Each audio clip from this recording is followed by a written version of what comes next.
नमस्कार, मैं हूं आपके साथ आकांक्षा शर्मा और आप देख रहे हैं मथुरा न्यूज 24। साथ ही स्वागत है हमारे खास कार्यक्रम सीधे संवाद में।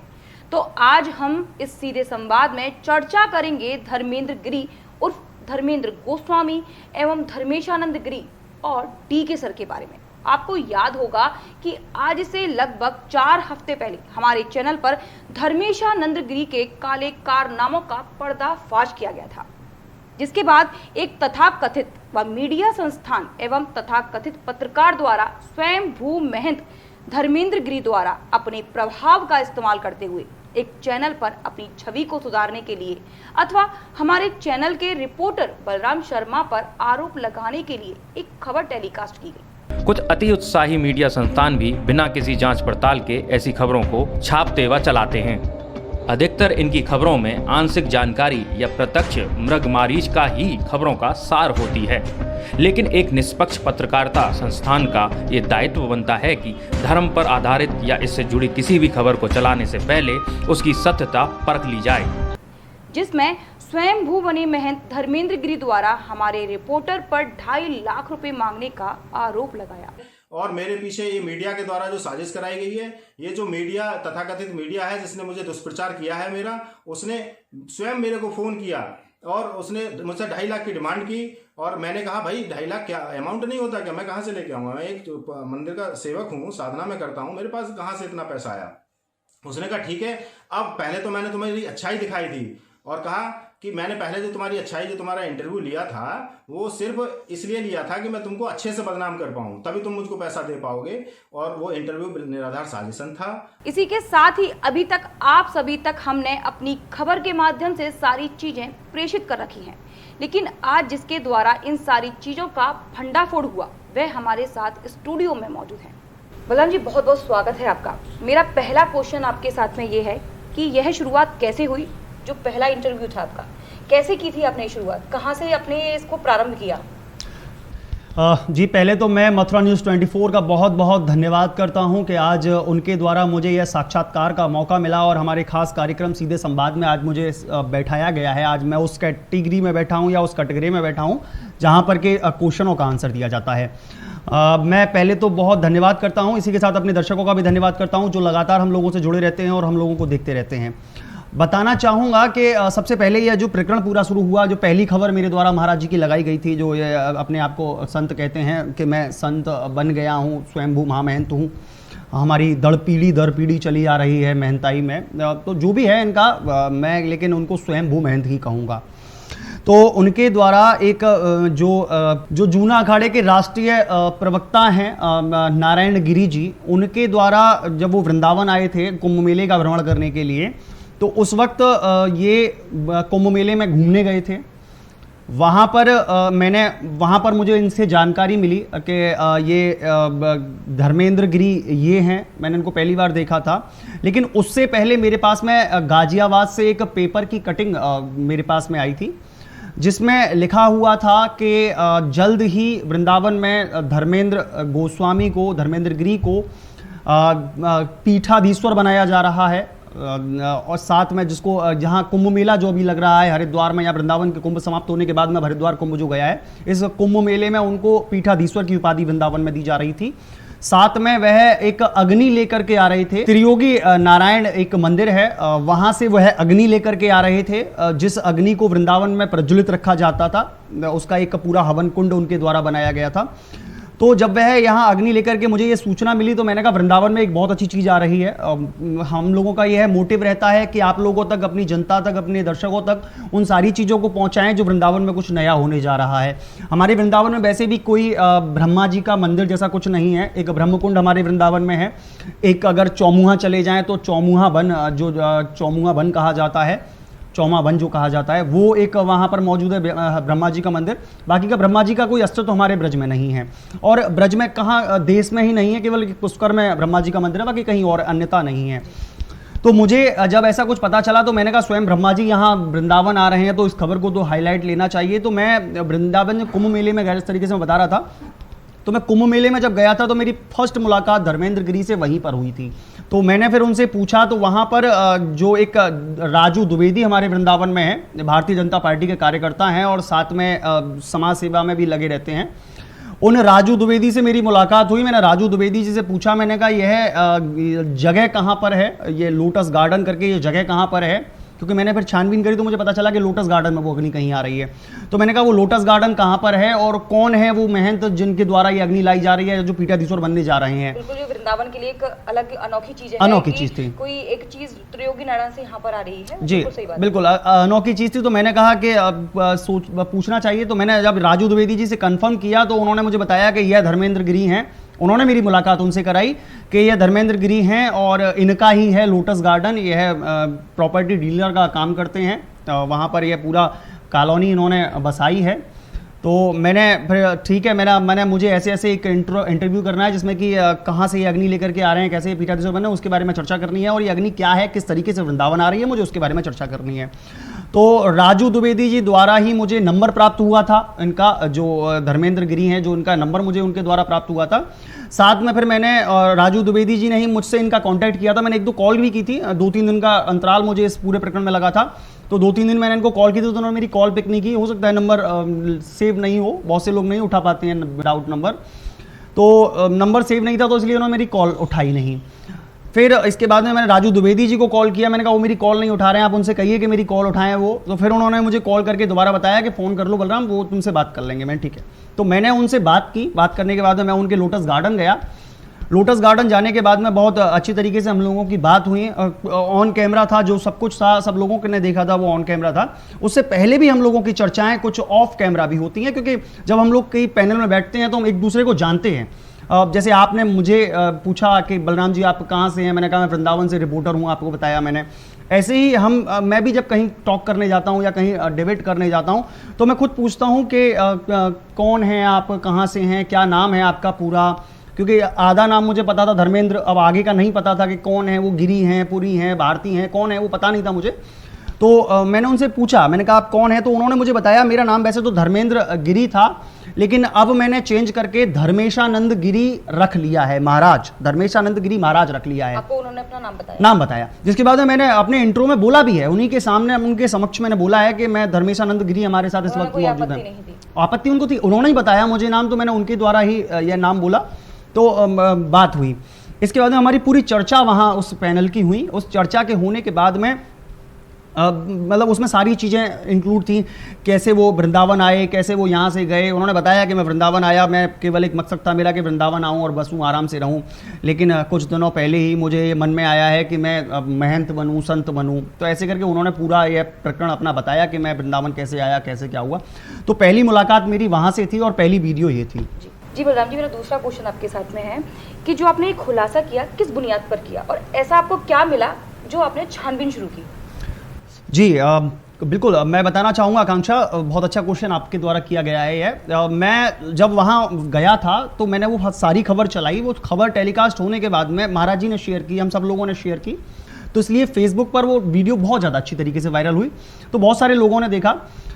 उस वीडियो के टेलीकास्ट होने के कुछ दिन बाद, डेट मुझे प्रॉपरली याद नहीं है, कुछ दिन बाद एक लेटर मेरे पास आता है, वृंदावन ऑफिस पर मेरे पे आता है, जिसमें लिखा हुआ था पूरा प्रकरण जो हमने पहले एक अपनी खबर में टेलीकास्ट किया था, उस लेटर को भी मैंने टेलीकास्ट किया था। उसमें पूरा प्रकरण लिखा हुआ था कि महाराज जी द्वारा ऐसे ऐसे कृत्य पहले किए गए हैं, आप इसकी छानबीन करिए, ये करिए, वो करिए, बहुत सारी चीज़ें उसमें लिखी हुई थी। तो जब पहला लेटर आया तो मैंने इतना संज्ञान में नहीं लिया। देखिए होता है कि किसी अच्छे आदमी को बदनाम करने के लिए बहुत सारे लोग लग जाते हैं, साजिश हो जाती है, बहुत सारे लोग लग जाते हैं बदनाम करने के लिए। तो मैंने उस पहले लेटर का कोई संज्ञान नहीं लिया। मैंने उसको बस एक बार पढ़ा, उसको फाड़ कर मैंने उसको, क्योंकि वो सेंड बाई पोस्ट आया था, तो मैंने उसको फाड़ कर देखा। देखने के बाद में मैंने उसको पढ़ा, मैंने कहा हाँ ठीक है कोई बात नहीं। मैंने उसको गुड़ू मुड़ू करके ऐसे ही अपने ऑफिस में ड्रॉ में रख दिया। मैंने कहा फालतू की बातें हैं, क्योंकि मुझे नहीं लगा था और मुझे लगा भी नहीं था। मैं जब फर्स्ट मुलाकात मेरी उनसे हुई थी धर्मेंद्र गिरी से, तो मुझे नहीं लगा था कि धर्मेंद्र गिरी कुछ ऐसे हैं। तो मैंने लेटर को इग्नोर कर दिया। इसके बाद में फिर वो कुछ दिनों बाद उस लेटर के 5 से 7 दिन बाद फिर एक लेटर मेरे ऑफिस पर आता है, दस्तखत देता है, और वो ऑफिस पे आते ही उसमें लेटर में फिर दोबारा वही सारी चीज़ें लिखी हुई थी। इस बार ये भी लिखा हुआ था कि मैंने आप पर भरोसा किया है, अगर आप नहीं करेंगे तो मैं आपको बदनाम कर दूंगी, ये कर दूंगी, और मैं और मीडिया का सहारा लूंगी, आप मेरी नहीं सुनोगे तो ये है वो है। उसने तमाम सारी चीज़ें उसमें लिख कर डाली। जब वो दूसरा लेटर आया तो मेरा मन बना कि ला थोड़ा सा जांच पड़ताल करने में कुछ नहीं जाता है कोई, क्योंकि हम पत्रकार हैं, हमारा काम है खोजबीन करने का, जांच पड़ताल करने का, चीज़ों को निकाल कर लेकर आने का। तो मैंने कहा ठीक है, कुछ करके देखता हूँ। तो मैंने उसने कहा कि यूट्यूब और फेसबुक पर आप ऑनलाइन भी उसको देखिए, आपको वहाँ पे भी उसके सारे साक्ष्य मिलेंगे उस लेटर में। लगा तो आपने कुछ चेक किया? जी, लेटर में लिखा हुआ था, तो मैंने देखा।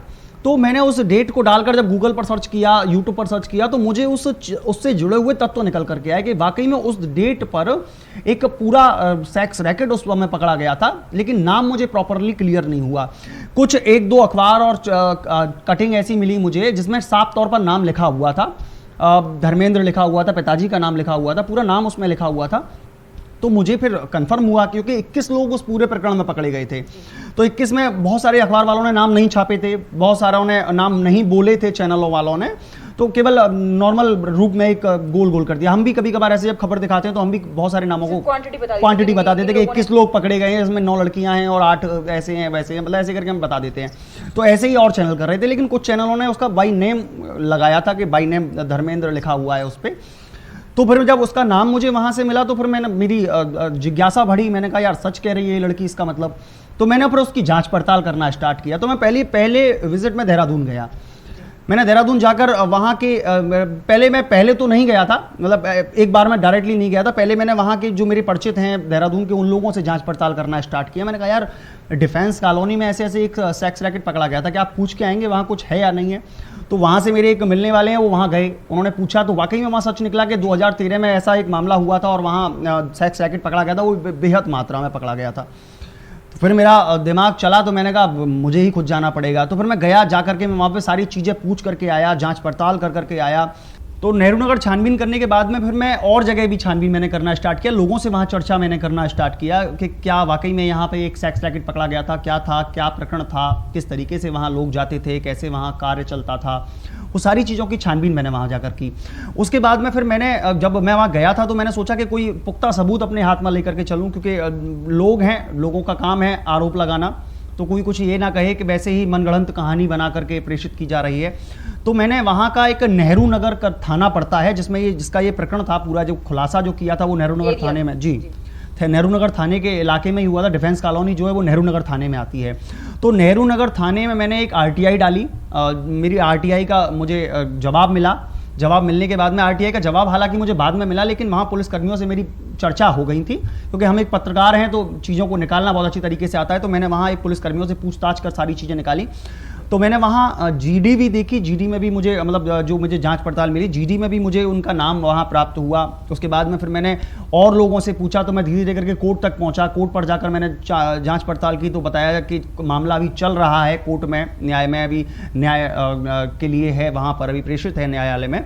तो मैंने कहा जब मुकदमा अभी तक चल रहा है, 2013 से 2021 तक मुकदमा चल रहा है अभी तक, तो फिर मैंने पूरी जांच जब मुझे मिल गई, सारी चीज़ें मैंने अपनी जुटा ली, इकट्ठा कर ली, तो वृंदावन आकर मैंने फिर वो सारी खबर अपनी टेलीकास्ट की आपके द्वारा, आपके चैनल तक मैंने पहुंचाई सारी चीज़ें। तो आपकी जो प्रारंभिक छानबीन थी वो कहाँ से प्रारंभ हुई? प्रारंभिक जो मेरी छानबीन थी उस मैं प्रारंभिक छानबीन उस लेटर को ही मानता हूं, जिस लेटर में एक जो काल्पनिक नाम जो एक लड़की ने अपना रखा है, रुचि नाम से, अपना नाम क्लियर नहीं, उसने अपना नाम क्लियर नहीं किया। जो एड्रेस है वो एड्रेस भी क्लियर नहीं है, तो वो एड्रेस भी किसी और का एड्रेस है। और जो पूर्ण रूप से अपने आपको गुप्त रखा है। जी, और जो नंबर, मोबाइल नंबर उस जो स्पीड पोस्ट में जो डाल रखा है, वो मोबाइल नंबर भी किसी और का डाला हुआ है। तो मतलब वो पूर्ण रूप से अपने नाम को या तो गोपनीय रखना चाहती होगी, या फिर मैं कह सकता हूँ कि बहुत सारी लड़कियों की शादियाँ, शायद उस लड़की की शादी हो गई हो, या जो भी डर हो कहीं धर्मेंद्र गिरी द्वारा कुछ अनधिकृत उसके साथ ना किया जाए। वो कह भी रही थी, उसने एक लेटर में लिखा भी है अपने में कि मुझे अभी भी डर है। तो अभी भी मैं बहुत दिनों बाद अभी बहुत शौक में थी, और शौक से अभी मैं निकल करके आई हूँ, मुझे डर था इस चीज़ का। तो हो सकता है बहुत सारी चीज़ें हैं, लेकिन मैं उस लेटर का संज्ञान लेते हुए मेरी प्रारंभिक जांच पड़ताल वहाँ से स्टार्ट हुई। और मैं देहरादून गया, देहरादून में सबसे पहले मैंने डिफेंस कॉलोनी देखी, फिर उसके बाद मैं नेहरू नगर थाने गया, फिर जो न्यायालय है देहरादून का, वहाँ जा करके मैंने वहाँ पर भी जांच पड़ताल की। जी बलराम जी, मेरा एक क्वेश्चन और है आपसे कि एक आरोप लगाया जा रहा है कि आपने संतों से गुमराह करके उनसे कुछ बाइट ली है, वो पूरा मामला क्या है? जी मैं बता देता हूँ, ये भी एक अच्छा सवाल है। कुछ दिनों पहले हमारे वृंदावन में कुंभ मेला चल रहा था बहुत तेज़ी के साथ में। उस समय पेशवाई निकाली जा रही थी, शाही सवारी निकाली जा रही थी, तो शाही सवारी में तमाम सारे संत चल रहे थे। तो जब मैंने इस प्रकरण का पूरा खुलासा कर दिया, जब इसका भांडाफोड़ कर दिया, तो मैंने सोचा कि संतों से भी क्यों ना पूछा जाए, उनकी राय ली जाए। तो मैंने राय कुछ इस प्रकार से ली, मैंने उनसे जो ये बताया गया कि उनको गुमराह किया गया है या उनको नहीं बताया गया, उससे पहले उनसे क्वेश्चन किया गया, ये किया गया, मेरा क्वेश्चन कोई गलत नहीं था। मैंने केवल एक क्वेश्चन किया था कि अगर जो सेक्स रैकेट में जो लिप्त पाए गए एक संत अपने आप को कहते हैं, अगर ऐसा कोई संत वृंदावन में है जो कि सेक्स रैकेट में लिप्त पाया गया है, तो क्या संत उसको अपने साथ में बैठाएंगे? मेरा सवाल ये था उन संतों से। उन संतों ने साफ तौर पर कहा, किसी ने अपने अपने जो उनकी मन की अभिलाषाएं थी वो की, लेकिन मेरा एक मीडिया कर्मी होने के बाद में यह कहना शायद गलत नहीं है, क्योंकि मैं पूछ सकता हूं कि मैंने तो केवल ये पूछा था कि संत क्या उसको अपने बगल में बैठाएंगे, क्या उस संत अपने संग में उसको उपाधि देंगे संत की? तो मैंने तो ये खाली एक जेन्युइन क्वेश्चन किया था, लेकिन उसको बढ़ा चढ़ाकर अन्य मीडियाओं द्वारा कहा गया। लेकिन संत समाज बहुत अच्छी तरीके से जानता है, मुझे भी जानता है, आखिर 10 साल 12 साल से मैं पत्रकारिता कर रहा हूँ, तो संतों को ये पता है कि कभी भी ऐसी कोई चीज़ें मैं नहीं करता हूँ। जो भी कहता हूँ वो साक्ष्य के साथ कहता हूँ। मेरे हाथ मतलब कोई प्रूफ होता है जब जाकर के मैं किसी पर आरोप या कहता हूँ चीज़ों को, तो ऐसा कुछ भी नहीं है। लेकिन वो एक बढ़ा चढ़ाकर कहा गया है, बस इतना ही है और कुछ नहीं है जी। अच्छा बलराम जी, एक सवाल मेरा जी, जो बहुत चर्चित में है इस समय, एक तथाकथित मीडिया द्वारा उस पर चलाया जा रहा है कि आपने धर्मेशानंद गिरी, धर्मेंद्र गोस्वामी से 2.5 लाख रुपए की डिमांड की है, ये पूरा सच क्या है? क्या ऐसा था कि आपने उनसे 2.5 लाख रुपए मांगे हैं? जी आकांक्षा जी, पहले तो मैं अपने दर्शकों को बताना चाहूँगा कि मीडिया पर आरोप बहुत जल्दी लग जाते हैं जी। और अक्सर 2-3 आरोप चुने हुए हैं, और ऐसे जो भ्रमिक लोग हैं जो ऐसे करते हैं वह 2-3 आरोप ही लगाते हैं। पहला तो एक यही जो चौथ वसूली वाला एक आरोप लगाया जाता है कि पैसा मांगा गया है। दूसरा आरोप लगाया जाता है कि ये धमका रहा है, मीडिया का हूल दे रहा है, ये एक आरोप लगाया जाता है। तो 2-3 आरोपी हैं जो मीडिया पर लगाए जाते हैं। लेकिन मैं इसकी पूरी जानकारी, आपने मुझसे ये क्वेश्चन किया है तो मेरा हक बनता है कि मैं आपको इस सारी चीज़ों को बताऊं। इस बारे में बताना चाहूँगा कि मेरे पास करीब 1 से 1.5 महीने बाद महाराज जी की एक कॉल आती है, जिसमें महाराज जी द्वारा मुझे यह फीडबैक दिया जाता है कि जो आपकी खबर लगी थी वो बहुत अच्छी थी। सराहना की उन्होंने उस खबर की, साथ में मुझे प्रोत्साहित भी किया कि बहुत अच्छी एंकरिंग आपने उस खबर की थी। तो ये कॉल मेरे पास में आई थी और मैं चाहूँगा कि दर्शक हमारे उस कॉल को सुने, तो मैं दर्शकों को वो कॉल जरूर सुनाना चाहूँगा। हेलो। हेलो। राधे राधे महाराज जी। राधे राधे, कैसे हैं शर्मा जी? बस बढ़िया महाराज जी। नहीं, आपका प्रयास बहुत अच्छा रहा जी। खबर बहुत अच्छी थी। अच्छा, अब ये है कि 11 मार्च को है ये ना प्रोग्राम जी। लेकिन उससे पहले क्या है कि हम 18, 17, 18 हम जाएंगे वहीं त्रियुगी नारायण जी। तो त्रियुगी नारायण में जो महंत हैं वहाँ के, क्योंकि वहाँ का यही है कि अग्नि ऐसे तो वो देते नहीं है जी। तो, लेकिन यहाँ जो कार्यक्रम है यज्ञशाला है, क्योंकि क्या है कि उस अग्नि का ना कुछ लोग गलत इस्तेमाल करते हैं, तांत्रिक विधि में यूज करते हैं, इसलिए वहाँ देते नहीं है। अच्छा अच्छा। लेकिन साक्षात भगवान है और भगवान को तो भगवान का स्वरूप ही होना चाहिए हमेशा। बिल्कुल बिल्कुल बिल्कुल। तो वहाँ हमारा उनसे बातचीत हो गई है जो मेन महंत हैं। जी। तो हम नारायण गिरी जी, हम देवानंद सरस्वती और 2-3 महात्मा जी। वहाँ जाएंगे और वहाँ विधिवत उनसे परमिशन लेंगे कि हम अग्नि यहाँ से 9 मार्च को वहाँ से अग्नि लेके चलेंगे हम। जी। अभी हम जो 18 को जा रहे हैं वो ये है कि वो हमारी एक प्रेजेंस हो जाएगी, उसकी वीडियोग्राफी हो जाएगी, जिससे कि फिर हम इनविटेशन कार्ड में सब डाल सकते हैं क्योंकि हाँ ऐसा है कि साक्षात भगवान विष्णु अग्नि स्वरूप में यहाँ विराजमान होंगे और वहाँ से हमें एक तरह से परमिशन मिल जाएगी। क्योंकि देखिए इसमें कलयुग में जितने ज़्यादा से ज़्यादा देवालय हों, ज़्यादा से ज़्यादा यज्ञ हों, तो हर कोई चाहता है कि साक्षात भगवान की जो लीला है वो हर जगह फैले, ये तो सब चाहते हैं। लेकिन उसका 1000 जगह यूज तो हो, लेकिन मिसयूज एक जगह भी ना हो, यानी कि गलत इस्तेमाल एक जगह भी ना हो। सही बात है। तो उसके लिए हम जाएंगे 18 में 19 में। तो आपको क्लिप दे देंगे, उसी से फिर दोबारा ना एक इंटरव्यू फिर और हो जाएगा, जी उसमें बिल्कुल। क्लिप में आप दिखा देना, है तो कि महाराज नहीं? जी, कुंभ मेले को लेकर क्या तैयारियां चल रही हैं? कुंभ मेले में है क्या कि सन्यासी का तो कुछ है नहीं, नहीं, उनका तो नहीं, सही बात है। तो ये वैरागियों का है, तो हम बेकार क्यों, देखो क्योंकि हमारा कार्यक्रम उस लेवल का है कि हम बेकार वहाँ टाइम समय भी नहीं देना चाहते। सही बात है, सही बात है। स्नान के लिए जरूर जाएंगे एक दिन, हम्म। लेकिन वैसे हमारे पास समय नहीं है, क्योंकि इस प्रोग्राम में इतना है, इसको विश्व स्तरीय बनाना है इस प्रोग्राम को, बिल्कुल सही बात है। तो समय भी नहीं है, और बेकार देखिए वही है कि फिर अननेसेसरी क्यों लोड लिया जाए। सही बात है। हाँ, तो जो जैसा चल रहा है चलने दीजिए, हमें ठाकुर जी ने आके यहाँ के लिए दिए तो हम यहाँ काम करें, क्योंकि 11 मार्च को भरे कुंभ में जब यहाँ इस तरीके का विश्व स्तरीय कोई प्रोग्राम होगा जी तो उसका अलग आनंद होगा। वो भी कुंभ तो अलग चीज है, लेकिन इसका अपने आप में साक्षात भगवान यहाँ विराजमान हो जाएंगे श्री धाम वृंदावन में अग्नि स्वरूप में, तो अपने आप में बहुत बड़ी बात है वो। सही बात है। और महाराज जी, तो हम मैंने ये हाँ। भी सुना था कि महामंडलेश्वर का पद लेने वाले हैं, आप ग्रहण करने वाले हैं। हाँ, उसका हमारा कार्यक्रम हरिद्वार कुंभ में है, अप्रैल में है, अप्रैल के फर्स्ट वीक में है। अच्छा, फर्स्ट वीक अप्रैल में। हाँ, हाँ, वो अप्रैल में है। मार्च से तो हाँ, तो बहुत 11 मार्च को ये प्रोग्राम हो जाएगा। जी। उसके बाद यहाँ कुछ दिन हम साधना करेंगे, उसके बाद अप्रैल के फर्स्ट वीक में वहाँ जो भी हमारा कार्यक्रम है उसे पूरा करके तब यहाँ वापस फिर अपनी साधना में हम लग जाएंगे। क्या बात है, क्या बात है। जी, बहुत अच्छा तो है। हम वहाँ से लौट के जी फिर एक इंटरव्यू फिर हो जाएगा। जी बिल्कुल बिल्कुल, और क्या, और क्या। जी जी, मैं कुंभ मेले में आपको वहीं मिलूंगा, कुंभ में। ठीक ठीक, कुंभ में मुलाकात होगी। अच्छा, हरिद्वार वहीं मिलेंगे? हाँ, नहीं, हाँ, पहले हम इस प्रोग्राम की बात कर रहे हैं, अभी तो हम जा रहे हैं, अच्छा। अभी तो हम 18-19 को जा रहे हैं त्रियोगी नारायण।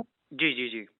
हाँ, क्योंकि वहाँ से वो करना बहुत विधिवत उस कार्यक्रम को, क्योंकि देखिए कहीं भी हम मीडिया में या हर तरह से लोगों को बताएंगे, जागरूकता फैलाएंगे, जी जी तो पता होना चाहिए कि वहाँ से कोई पूछे जी क्या ऐसा है कि अग्नि साक्षात श्री धाम वृंदावन के लिए प्रस्थान हो रहा है, जी बिल्कुल। तो वो लोग कहें कि हाँ जी बिल्कुल सही बात है, उसमें कोई त्रुटि ना रहे। जी बिल्कुल तो बिल्कुल। इसीलिए हम उनसे पहले वो लेके आ रहे हैं, एक तरह से परमिशन कह लीजिए कि हाँ साक्षात यहाँ से त्रियोगी नारायण भगवान विष्णु के रूप में, अग्नि स्वरूप में यहाँ से विधिवत यज्ञ के माध्यम से जाएंगे और वहाँ यज्ञशाला में विराजमान हो जाएंगे। जी बिल्कुल। तो उसकी हम आपको पहले वहाँ से घूम के आ जाएं, फिर उसकी एक बाइट फिर तैयार होगी। जी जी जी जी ठीक है, जी बिल्कुल महाराज जी। चलिए ठीक, बाकी कुंभ में तो मुलाकात होगी यहाँ पे। जी बिल्कुल, वो तो होगी होगी जी। ठीक ठीक ठीक भैया, ठीक, थैंक यू। तो आकांक्षा, इस जो कॉल हमारे दर्शकों ने अभी जो सुनी है, इस कॉल के बाद में मेरे पास में जो दूसरा लेटर आया था, उस लेटर के बाद में फिर मैं देहरादून गया। देहरादून जाने के बाद में मैंने वहाँ सारी चीज़ें जानी, पुलिसकर्मियों से वहाँ पे मैंने बात की, और बात करने के बाद में मुझे यह पता चला कि यह जो धर्मेंद्र गिरी हैं, यह सेक्स रैकेट में लिप्त पाए गए थे। फिर मैं जब वृंदावन लौट कर आ गया देहरादून से, तो मैंने 3 मार्च को इनको कॉल की, और कॉल कर कर इनसे मैंने मिलने की कहा कि मुझे आपसे मिलना है, क्योंकि मैं चाह रहा था कि इनसे मेरी टिक टैक हो, मतलब वार्ता हो, मैं टॉक करूं इनसे, जिससे कि सारी चीज़ें निकल करके आएँ। तो लेकिन यह 3 तारीख को यहाँ से निकल चुके थे अग्नि लेने के लिए, यहाँ से वह निकल चुके थे, तो मेरी इनसे कोई बात नहीं हुई है। बस अगर मैं दर्शकों से ये भी चाहूँगा कि वो रिकॉर्डिंग भी मैं आप लोगों को सुनाना चाहूँगा, आप सुने और देखें कि कहाँ मैंने इनसे 2.5 लाख रुपए की मांग की है, और इसके बाद में मेरी इनसे कोई ना मुलाकात हुई है और ना मेरी इनसे कोई फ़ोन पर बात हुई है। हेलो महाराज जी, राधे राधे। राधे राधे, कैसे हैं? बस बढ़िया, फर्स्ट क्लास। महाराज जी, एक चर्चा कर रही थी आपसे, जी, कहीं मुलाकात हो पाएगी? वही आज हम लोग त्रियोगी नारायण के लिए निकल गए। अच्छा। हाँ, मैं हूँ, स्वामी जी हैं उमा शक्तिपीठ से, और तो हम 6 को लौटेंगे। बहुत लंबा हो जाएगा महाराज जी। एक्चुअली एक चर्चा फोन पे मैं कर नहीं सकता था, तो इसलिए सोच रहा था मिलने के लिए। बताओ फोन पे बताओ, कोई दिक्कत नहीं। नहीं कर सकता कुछ, कोई मामला आया है गाजियाबाद से आप ही का, और उसमें वो देहरादून का उल्लेख टाइप का कुछ है उसमें, तो पूरा मैं बात बैठ के कहीं कर सकता हूँ, क्योंकि ऑफिस में आया है तो मैं भी अपने ऊपर रिस्क नहीं ले सकता। मैंने कहा महाराज जी अगर यहीं हो तो उनसे चर्चा कर लूँ बैठ के, क्या मामला है ये पूरा। अब हम लौट जाएंगे वहाँ से। अच्छा, 6 को। हाँ हाँ, विलम्ब ना हो, चलिए ठीक है, जैसा आप चाहें। 6 से पहले ही ये लेटर दोबारा से तीसरी बार जब पोस्ट हो गया था तो जरूरी था मुझे चलाना, तो मैंने खबर टेलीकास्ट कर दी। तो जब मैंने खबर टेलीकास्ट कर दी तो खबर टेलीकास्ट होने के बाद में इनके द्वारा एक निजी चैनल को, इनके अपने प्रभाव का, अपने पैसे का और अपने जो प्रभाव है इनका, इसका इस्तेमाल करते हुए इन्होंने एक निजी चैनल पर 2.5 लाख रुपए की बात कही। तो ये था पूरा 2.5 लाख रुपए का प्रकरण। और मैं कहता हूं कि 2.5 लाख रुपए अगर इन्होंने मांगे हैं, मैंने मांगे हैं, तो मुझे प्रूफ दीजिए। मैं जिस तरीके से दोनों रिकॉर्डिंग आपके चैनल के द्वारा जो अभी प्रेषित हो रही हैं, चलाई हैं, अभी दर्शकों ने जो सुनी है, और उन रिकॉर्डिंगों को जब मैं सुना रहा हूं आपको, तो आप क्यों नहीं उन रिकॉर्डिंगों को उस मीडिया को दे रहे हैं? दीजिए। अगर फोन पे मैंने आपको कॉल करके कहा तो उस फोन को दिखाइए। चलिए आपके पास फोन रिकॉर्डिंग नहीं होगी तो कॉल डिटेल दिखाइए। मेरी केवल एक उस दिन बात हुई है, उसके बाद में मेरी इनसे कोई बात ही नहीं हुई है खबर टेलीकास्ट होने तक। दिखाइए। मैं तो चाहता हूं कि जनता के सामने और लोगों के सामने, मैं उस मीडिया से भी कहना चाहूंगा, जो तथाकथित जो मीडिया है एक, मैं उससे भी कहना चाहूंगा और उस रिपोर्टर से भी कहना चाहूंगा कि अगर ऐसा कुछ था तो सामने आइए और सामने आकर उस चीज को प्रेषित करते। क्यों उस मीडिया ने वो चीजें प्रेषित नहीं की? क्यों उस 2.5 लाख की रिकॉर्डिंग उसने प्रेषित नहीं की? और क्यों उसने कॉल डिटेल प्रेषित नहीं की? देखिए बहुत सारे माध्यम हैं। अगर मेरी उनसे मुलाकात हुई या उनके किसी एम्प्लॉय से मेरी मुलाकात हुई तो हम दोनों की कॉल लोकेशन एक जगह होंगी, वो प्रूव करें। कहीं तो कोई ना कोई चीज दिखाएं कि बस हवा में जो भी बातें, उन्होंने हवा में तो ये कह दिया कि मैं कभी गिरफ्तार नहीं हुआ, हवा में ही उन्होंने ये कह दिया कि मुझे 200 रुपए देकर के छोड़ दिया गया, हवा में ही उन्होंने ये कह दिया कि मैं बरी हो गया उस केस से, जबकि आज तक 2021 तक उनके नाम से हाजिरी माफी लग रही है। उनके वकीलों द्वारा उस केस में लगातार हाजिरी माफी लगाई जा रही है। धर्मेंद्र गिरी का नाम हर जगह उसमें अंकित है, जो 2013 से अंकित है और आज 2021 तक लगातार उन डेटों पर अंकित है, जो डेट तारीख कोर्ट के द्वारा पड़ रही हैं। तो कहां, मैं कहना चाहूंगा उस धर्मेंद्र गिरी से कि कहां हैं आप? दिखाइए ना। आपको बरी किया होगा तो आपके पास प्रूफ होंगे, आपके पास लेटर होगा, आपको कोर्ट ने लिख कर दिया होगा कि आपको बरी किया जाता है इस केस से, तो आप दिखाइए। और अगर आपको 200 रुपए कर हर्जाना देकर भी अगर आपको छोड़ा है तो आप अपराधी हैं। जब अगर मैं अपराधी नहीं हूं तो कोर्ट मुझ पर अपराध, कोर्ट ये मानक बनाती है कि या तो आप 200 रुपए लेकर छूट जाइए इस मुकदमे से क्योंकि आप आरोपी सिद्ध हो गए हैं, या फिर आप 9 दिन की या 10 दिन की या 15 दिन की जेल काट करके आइए। तो जब आपने जेल नहीं काटी है तो आप 200 रुपए आपने जमा किए होंगे, तो आपने जब जमा किए होंगे तो आप आरोपी हैं। साफ तौर पर ये क्लियर हो चुका कि आप आरोपी हैं। तो आरोपी हैं तो फिर आप छुप क्यों रहे हैं? आप मना क्यों कर रहे हैं कि मैं नहीं हूं, मैंने कोई धंधा नहीं है? कहिए आप। और सबसे बड़ी बात आकांक्षा जी मैं कहना चाहूंगा, और सोशल मीडिया पर कहने पर शायद कोई परेशानी भी नहीं है, मीडिया के माध्यम से कोई कहने में परेशानी भी नहीं है। जब मैंने इनकी फर्द पढ़ी थी, जो पुलिस द्वारा एक फर्द बनाई जाती है, जो एक करारनामा जो लिखा जाता है, पुलिस पूरा लिखती है कि चार्जशीट जो लगाती है कि क्या क्या लोगों पर बरामद हुआ, कहां से बरामद हुए, पूरा एक नक्शा बनाया जाता है। मैं इनकी फर्द अपनी आंखों से पढ़कर आया हूं, कोर्ट से बैठकर वहीं से नोट कर लेकर आया हूं, पूरी चीजें अपनी लिखकर अपनी डायरी में लेकर के आया हूं। जब पुलिस द्वारा इनकी तलाशी ली गई थी तो इन पर एक पुराना मोबाइल बरामद हुआ जो कि चला हुआ था। इसके साथ में 4000 रुपए इनकी जेब से बरामद हुए, जो इनकी जेब में रखे हुए थे 4000 रुपए, और इसके साथ में एक कॉन्डोम का डिब्बा भी इनके पास से बरामद हुआ है। तो जब ये सही है तो पुलिस ने क्यों इनको इस तरीके से रखा? और रखा है तो आपने सारे न्यायालय देख रखे हैं, सारे आपने कोर्ट देख रखे हैं, 3-3, 4-4 मुकदमे आप पे चल रहे हैं। आपने गोली कांड किया उसका मुकदमा, आप सेक्स रैकेट में पकड़े गए उसका मुकदमा आपने चल रहा है। तो ऐसा नहीं कि आप नए हो, नई चीज में आप पकड़े गए हो, तो ऐसा है कि मैं नहीं जानता हूं कि क्या करना चाहिए। तो आपने क्यों नहीं पुलिस पर केस किया? क्यों आपने कोर्ट में आगे केस नहीं किया कि मुझे गलत फंसाया गया है? क्यों आपने, कोर्ट ने इनको बाकायदा रिमांड पर भेजा है, साफ तौर पर लिखा हुआ है कि रिमांड पर लिया जाए, 9 दिन के लिए इनको रिमांड पर भेजा है कोर्ट ने। तो कोर्ट ने दोषी देखा होगा जब तो रिमांड पर भेजा है इनको। तो ये सारी एक मनगढ़ंत कहानी इनके द्वारा बनाई गई है, कोई साक्ष्य इनके पास में नहीं है। मैं बार बार कहना चाहता हूं कि अगर धर्मेंद्र गिरी को मैं खुले, मैं अभी भी मथुरा न्यूज़ 24 के माध्यम से आह्वान करता हूं धर्मेंद्र गिरी का कि वो खुले मंच पर आएं और बैठे मेरे साथ डिबेट करें और जो साक्ष्य मेरे पास है उसका खंडन करें। बिल्कुल सही बात जी। और मैं इससे 2.5 लाख का भी चाहूंगा, धर्मेंद्र जी से कहना चाहूंगा और उस मीडिया कर्मी से, उस मीडिया से भी कहना चाहूंगा कि अगर 2.5 लाख रुपए की डिमांड अगर मेरे द्वारा की गई है तो उसको प्रेषित करें जनता के सामने। जनता को गुमराह क्यों किया जा रहा है उसकी रिकॉर्डिंग सुनाएं। कोई प्रूफ तो होगा कि ऐसी हवा में उन्होंने कह दिया और आपने चला दिया। क्या बुद्धि विवेक उन मीडिया कर्मियों में नहीं है? क्या बुद्धि विवेक उस चैनल में नहीं है? उस चैनल के जो चला रहे हैं उस चैनल को, क्या उनमें इतना बुद्धि विवेक नहीं है कि वो उस चीज को सोचें समझें कि ऐसे किसी पर आरोप लगा देंगे 2.5 लाख रुपए का? जी। मैं तो मैडम साक्ष्य चाहता हूं कि धर्मेंद्र जी द्वारा साक्ष्य दिए जाए। बिल्कुल सही बात है। अगर आप सच्चे हैं जो धर्मेंद्र गोस्वामी हैं, जिनके इतने सारे अनेकों नाम हैं, अगर वो सच्चे हैं तो वो सामने आए और आकर चैनल में एक डिबेट करें और बलराम जी से अपनी वार्ता करें, तो जो भी उनकी वार्ता होगी वो सबके सामने आएगी। जी, मैं तो चाहे वो खुला बलराम चैलेंज जी की जी। होगी, चाहे वो धर्मेंद्र गोस्वामी की होगी। मैं तो चाहता हूं कि लाइव प्रसारण उस दिन रखा जाए और लाइव में पूरी तरीके से जो भी कुछ है वो जनता के सामने बिल्कुल खुलकर आए। कोई दुबका चोरी वाला कोई बात नहीं है, जो भी है जनता के सामने खुल करके आए। धर्मेंद्र जी अगर सही है तो अपना साक्ष्य रखें, मैं अगर गलत हूं तो मुझे गलत साबित करें, अगर मैं सही हूं तो धर्मेंद्र जी बताएं कि मैं गलत नहीं हूं। बस सीधी सी बात है, जो भी है कुछ जनता के सामने खुल करके आना चाहिए। जी, एक पुरानी कहावत है, साच को आज नहीं। जी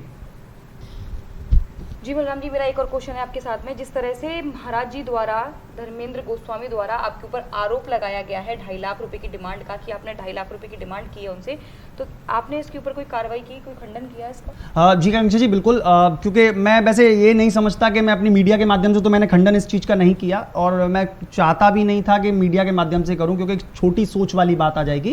क्योंकि मेरे फॉलोअर्स और जो मेरे दर्शक हैं वह सब लोग जानते हैं कि मैं किस तरीके का हूं या मेरा स्टेटस क्या है। लेकिन फिर भी मैंने इस धर्मेंद्र गिरी को समझाने के लिए मेरे द्वारा एक नोटिस इसको जारी किया गया, जिसमें मैंने इनको एक मानहानि का दावा इनके ऊपर ठोका है, जिसमें साफ तौर पर मैंने लिखा है कि अब जो भी आपके पास में साक्ष्य हो वो कोर्ट पे आकर प्रेषित करिए, कोर्ट में आकर प्रेषित कीजिए, और अगर नहीं है तो माफीनामा लिखिए। सीधी सी बात है, क्योंकि मैं चाहता हूं कि माफीनामा होना चाहिए। क्योंकि जिस तरीके से उसने एक आरोप लगाया है 2.5 लाख रुपए का, हालांकि बहुत बड़ा इशू नहीं है, मीडिया पर अक्सर आरोप लगते रहते हैं और आरोप लगाना कोई ज़्यादा बड़ी बात नहीं है, क्योंकि साक्ष्य किसी के पास नहीं होते हैं, सब आरोप ही लगाते हैं। लेकिन मैं इसलिए उन पर मैंने ये 2.5 लाख रुपए का जो मानहानि का दावा किया है, जो 5 लाख रुपए का मैंने मानहानि का दावा किया है इन पर, धर्मेंद्र गिरी पर, वो इसलिए किया है क्योंकि उनको समझ में आए कि मीडिया किसी के बारे में बोलना सहज नहीं होता है, पहले सोचो समझो और तब बोलो। तो मेरे द्वारा यह न्यायालय में प्रेषित कर दिया गया है और उनको ये नोटिस भेज दिया गया है। और मैंने इस नोटिस को भेजा है इनको, मैंने 22/3/2021 को मेरे द्वारा इनको नोटिस भेज दिया गया है और अभी तक इनके द्वारा शायद कोई जवाबी कार्रवाई मेरे पास नहीं आई है। लेकिन कांक्षा जी, मैं उस मीडिया संस्थान को, जो तथाकथित मीडिया संस्थान है, मैं उसको और उस पत्रकार को दिखाना चाहूँगा जो एक संवाददाता है वृंदावन का, उस आदमी को जरूर दिखाना चाहूँगा, उस पर्टिकुलर व्यक्ति को जरूर दिखाना चाहूँगा। शायद वो मेरी खबर को बहुत अच्छी तरीके से देख भी रहा होगा कि शायद एक ऐसा लेटर आपके पास भी आ सकता था, जिस तरीके से आपने वह खबर बिना किसी साक्ष्य और प्रूफ के साथ में जो चलाई है, टेलीकास्ट की है, तो एक लेटर ये शायद मैं आपके पास ही भेज सकता था। लेकिन मैंने एक अपने मीडिया, क्योंकि मैं भी एक मीडिया कर्मी हूं, तो मैं नहीं चाहता कि दूसरे मीडिया कर्मी का कोई हनन हो और लोगों में ऐसी भ्रमिक बातें जाएं कि शायद मेरे द्वारा किसी मीडिया कर्मी का शोषण किया जा रहा है, तो इसलिए मैंने उनको नहीं भेजा है। लेकिन फिर भी मैं कहना चाहूँगा उस जो मीडिया कर्मी है या जो मीडिया संस्थान है कि एक बार अपनी बुद्धि विवेक का प्रयोग करते हुए सारी चीज़ों को पहले जान लीजिए, उसके बाद में खबर प्रकाशित किया करिए। केवल हवाई रूप पर चलाना और मृगमारीच तरीके से चलाना शायद ये गलत है, ये बिल्कुल अनुचित है। एक मीडिया कर्मी को एक धैर्यवान होना चाहिए, एक कर्मठशील होना चाहिए, जिससे कि वो सारी चीज़ें सही रूप से लोगों के सामने जाएं, क्योंकि हम लोगों पर लोग बहुत ज़्यादा विश्वास करते हैं और हमारी चीज़ों पर बहुत ज़्यादा विश्वास करते हैं। तो कहीं ऐसा ना हो कि आपकी उन भ्रमिक खबरों को चलाने से लोग भ्रमिक हो जाएं और कहीं और समाज में आपकी इमेज गिरे, आपके चैनल की इमेज गिरे। तो कम से कम उन चीज़ों का तत्व ढंग से निकाल लीजिए। जी आकांक्षा, तो बहुत बहुत धन्यवाद बलराम जी। तो आज हमारे खास कार्यक्रम सीधे संवाद में हमारे साथ हमारे मथुरा न्यूज़ 24 के रिपोर्टर बलराम शर्मा हमारे साथ रहे। तमाम सारी चर्चाएं हुई, जिनमें कुल निचोड़ यह निकल कर आया कि धर्मेंद्र गिरी और धर्मेंद्र गोस्वामी, धर्मेशानंद गिरी, साथ ही डीके सर, अनेकों नाम जिस आदमी के हैं, जो आदमी अपने नाम को कई बार चेंज कर सकता है, उस आदमी का भरोसा तो शायद नहीं करना चाहिए। और रही बात हमारे चैनल के रिपोर्टर पर आरोप लगाने की, तो मैं उन मीडिया कर्मियों से यह भी कहना चाहूँगी कि कृपया आप अपनी खुद की खबरों की जांच पड़ताल करें। दूसरे की खबरों पर उंगली उठाने से पहले अपनी चीज़ों का साफ तौर पर जांच पड़ताल कर तत्पश्चात आप खबरों को टेलीकास्ट करें। हालांकि मैं यह भी समझ सकती हूँ कि आजकल जो एक मीडिया को खेल बना दिया है वह वाकई में एक अच्छे और स्वच्छ पत्रकारिता करने वाले लोगों के लिए बहुत ही ज़्यादा शर्मनाक बात है। लेकिन फिर भी मैं उन सभी मीडिया कर्मियों से यह कहना चाहूँगी कि पहले सारे तथ्यों की जानकारी करें, तत्पश्चात कोई कदम उठाया करें। तो ऐसी अन्य खबरों को देखने के लिए जुड़े रहिए मथुरा न्यूज़ 24 के साथ। मुझे दीजिए इजाजत, फिर मिलेंगे नई खबरों के साथ। नमस्कार।